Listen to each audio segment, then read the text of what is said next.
Je peux tout vous dire sur les choses qui vous entourent. Du satin à la soie, du bois au métal. Vous me connaissez. Vous me sentez.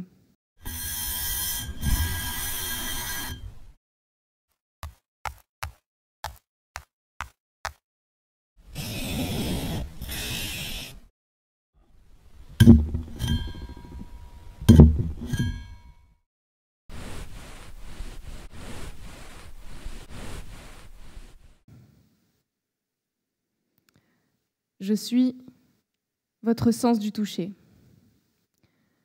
Je peux vous dire à quel point quelque chose est dur, mou, rugueux ou lisse, collant ou glissant, humide ou sec. Je peux aussi vous dire si vous touchez un solide, un liquide, ou même une poudre, y compris sa granulosité ou sa finesse. Je suis votre sens du toucher et je vous permets de prendre des objets et de les manipuler. Vous pouvez facilement saisir des objets de grande ou de petite taille grâce à moi. Prendre une aiguille et y enfiler un fil. Ramasser un clou, ou même tirer un cheveu. Je peux faire toutes ces choses pour vous, et bien plus encore. Je peux vous parler de vos interactions avec d'autres personnes, à quel point une caresse ou un baiser était doux. Je vous aide à communiquer et à créer des liens avec les autres. Non, je rêve. Vous l'entendez, elle? Elle secoue toute seule. Vous êtes qui, vous? Et qu'est-ce que vous faites là?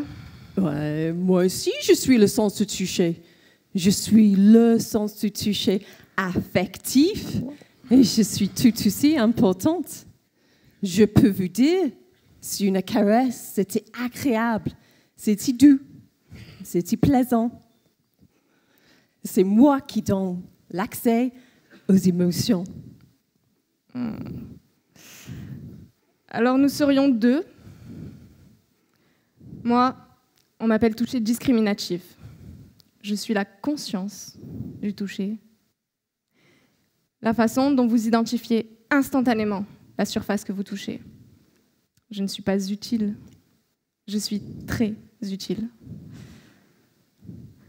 Si je comprends bien, tu essaies de me dire qu'il me manquerait le côté affectif, le côté humain du toucher. Je manquerais de sens? Oui, c'est ça. Elle a compris. C'est elle qui donne les caractéristiques de base de toucher. Et c'est moi qui les complète. C'est moi qui colore tes interactions tactiles. Et bien sûr, celles avec d'autres personnes. Mais comment on peut être deux? Tu vas me dire, ben tiens, tu es discriminatif. Explique-nous comment tu fonctionnes. Oui, d'accord. Faisons ça.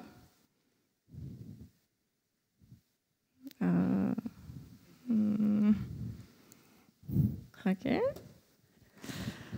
Alors, moi, j'encode les forces et les vibrations tactiles. Tu fais quoi? J'encode. Ça veut dire que je transforme les forces et les vibrations tactiles en un message électrique compréhensible par votre cerveau. Et je vous dis précisément quand le toucher a commencé et quand il s'arrête. Votre peau possède peut-être 1 million de récepteurs de mon type. On les appelle des mécanorécepteurs. Lorsque l'un de mes récepteurs est activé, le signal est envoyé à environ 50 mètres par seconde jusqu'au cerveau. C'est rapide. Il ne faut que quelques dizaines de millisecondes pour que l'information atteigne votre cerveau. J'ai différents types de récepteurs qui encodent les différentes manières dont on est touché et qui sont répartis sur toute la peau. Mes récepteurs sont plus denses au niveau des mains, mais on les retrouve sur l'ensemble du corps et leur type et densité varient à travers les régions du corps. Lorsque vous prenez un verre mouillé, je peux vous aider à l'attraper avec précaution et à le saisir. Et je vous informe constamment des micro-glissements pour que vous puissiez continuer à le tenir suffisamment fort pour qu'il ne glisse pas, mais pour que vous ne le cassiez pas non plus.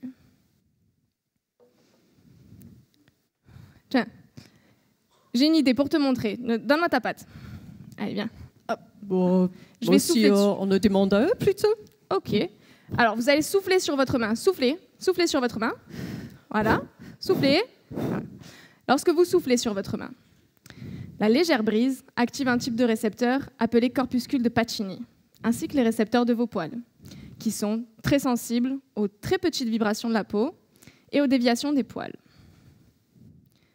Mais c'est aussi moi qui vous dis si ce que vous touchez est agréable. Je suis celle qui vous dit si ce que vous touchez est doux ou lisse. Bon, c'est toi qui dis peut-être si c'est lisse ou doux, mais c'est pas toi qui dis si c'est agréable. Après, c'est le cerveau qui interprète ces signaux. Eh bien, c'est moi qui encode les mouvements doux sur la peau. Ouais, je comprends toujours pas la différence. Ah bon, laisse-moi t'expliquer. S'il te plaît. Donc moi, mes récepteurs s'appellent les fibres C tactiles. Et plus ce sont activés, plus c'est agréable.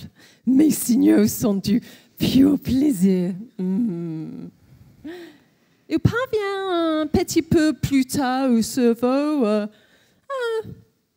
à vers 1 mètre par seconde, mais ce ne sont pas comme les tiens qui sont plus rapides que l'éclair. Mais je viens compléter ton signal. Et si je suis caressée peau à peau, c'est encore mieux.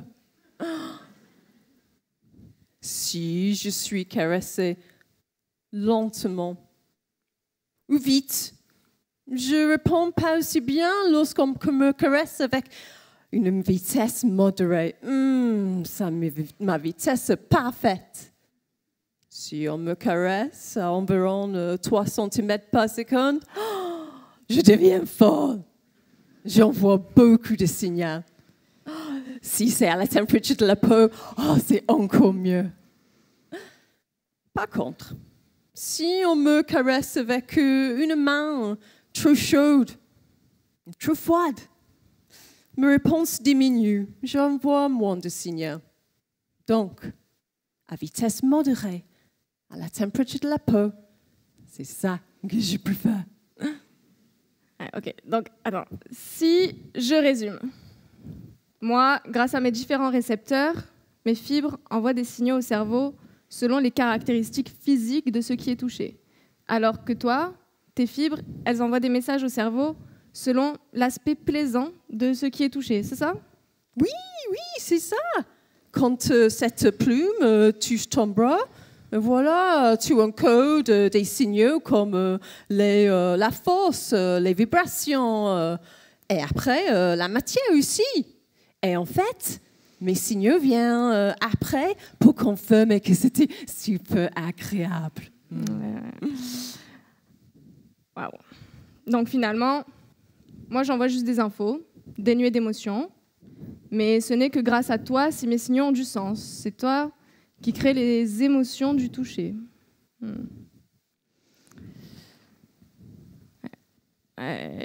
y a quand même quelque chose que je ne comprends pas. Moi, parfois, j'envoie exactement le même signal, mais je suis pourtant sûre que les émotions que je suscite sont différentes. Tu vois ta balle, toute belle. Tu adores quand elle caresse ton bras à vitesse moyenne.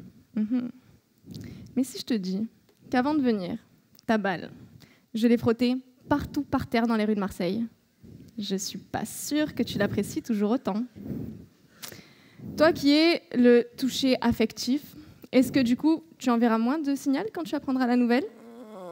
Moi, pas vraiment, non. J'enverrai toujours le même signal, un signal fort. Mais après, le cerveau l'interprète un peu différemment. Donc, moi, j'envoie des signaux sur les touchés doux, à vitesse modérée, à la température de la peau. Eh bien, ce sont les touchés potentiellement plaisants. Et après, le cerveau intègre tout ça selon le contexte pour donner des émotions. Donc, si n'empêche que si le toucher plaisant existe, c'est grâce à moi. Ok, je vois. Et après, le cerveau décide de conserver ou non l'aspect plaisant du toucher que tu lui communiques. Oui. Donc en fait, les touchés plaisants sont par contre toujours ceux pour lesquels tu as envoyé beaucoup de signaux, les touchés à vitesse moyenne et à la température de la peau. C'est ça? Oui, c'est bien ça, ce qu'ont montré les scientifiques qui m'étudient. Donc, j'envoie plus de signaux pour les touchés jugés les plus plaisants par les personnes. Alors, comment ça marche pour les touchés plaisants qui ne correspondent pas à ça? Bon, mais comment ça? Moi, parfois, selon les personnes, j'envoie des signaux vraiment très différents de ce que tu décris, mais aussi très différents selon les personnes. Pourtant, ils adorent. Oh, mais non, ne dis pas n'importe quoi, s'il te plaît. Mais si, je t'assure, sur un avant-bras hier, le signal que j'ai envoyé correspondait à une matière vraiment rêche, presque râpeuse, presque comme une langue de chat, mais froide. Pourtant, pour mon humain, c'était vraiment plaisant. C'était son amoureuse qui rentrait d'un concert. Les bouts de ses doigts sont tout rugueux et elle avait joué de la guitare en extérieur. Donc ils étaient froids. Elle a touché le bras de mon humain, il a perçu le froid et la rugosité, mais c'était pourtant une sensation plaisante pour lui, connue, réconfortante. D'après ce que tu me dis, ton signal ne devait pas être très important à ce moment-là, n'est-ce pas? Ouais, mais ok. Peut-être que parfois, le toucher est plaisant, mais je ne suis pas très impliquée. Mais alors c'est moi, cette fois, qui a envoyé le signal qui, au final, a été perçu comme plaisant par le cerveau. En fait, c'est juste le cerveau qui décide si le toucher est plaisant ou non. Et donc, est-ce que tu es sûr que tu es vraiment utile, toi? Tu sers à quoi avec ton toucher lent, là? Oh, mais non, ça va, oui. Oh, peut-être que je n'ai pas tout dit. En fait, on est toujours en train de m'étudier. Moi, j'envoie un signal sur les caractéristiques, comme encore une vitesse modérée à la température de la peau. Eh bien, ce sont les caractéristiques qu'on trouve les plus souvent lors des interactions entre êtres humains ou entre humains et animaux de compagnie d'ailleurs. Donc moi, je projette dans une région dans le cerveau qui est bien impliquée dans les traitements des émotions. L'hypothèse du toucher affectif, c'est que, voilà, quand c'est plaisant, ouais, ça renforce les liens tactiles entre humains. Donc, bon, si je ne suis pas indispensable, ni même l'unique acteur, il semble que je sois bien impliquée dans le toucher affectif. Oui, d'accord, je vois. Mais on peut quand même dire qu'on est toutes les deux importantes dans le toucher affectif. Oh, si tu veux, mais plus spécifiquement comme moi quand même. Ok. Ça me va comme compromis. Nous sommes toutes les deux votre sens du toucher. Et nous sommes toutes les deux importantes.